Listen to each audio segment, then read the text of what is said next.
I will never forget the first time I saw Bubba. He was not doing what most cats in shelters do, like pacing, meowing, or curling up in the corner. No, Bubba had a ritual, a strange, almost magical habit. When he met someone he chose, he held on. Literally, he wrapped his tiny gray and white paws around you as if to say, "Do not you dare leave me behind." We had driven 3.5 hours from Utah to Idaho that day, me, my partner Gus, and his sister. Honestly, we were not sure what to expect. The road was long, the sun was relentless, and by the time we arrived, all of us were a little road weary.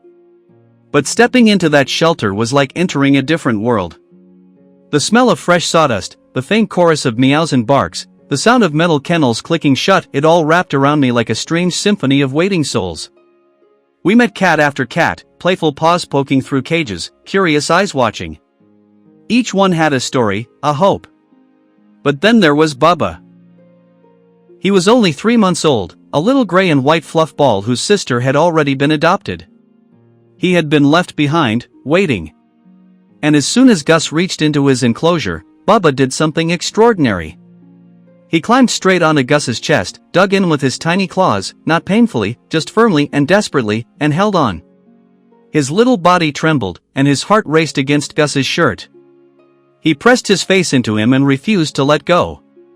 The room went quiet for me in that moment. The only sound I could hear was Bubba's soft purr vibrating through Gus's chest. We laughed at first because how do you explain a kitten acting like a toddler begging not to be put down? Gus tried to gently set him back in the enclosure, but Bubba clung harder, like Velcro, his paws wrapped around Gus's neck in a lopsided kitty hug. Even the shelter volunteers chuckled. One whispered, "I think he has already picked his person."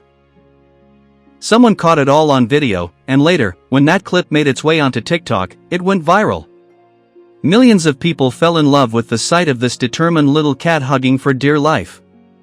But in that moment, it was not about going viral, it was about that unspoken bond, the way Bubba looked at Gus, wide-eyed, pleading yet trusting, and the way Gus, without hesitation, whispered back, "Okay, buddy, you are coming home." The adoption papers were signed, and on the long ride back to Utah, Bubba never stopped cuddling. He climbed from Gus's lap to his sister's shoulder, then burrowed into mine, purring like a tiny motor the whole way. Looking back, I realized Bubba was not just asking to be adopted, he was choosing us.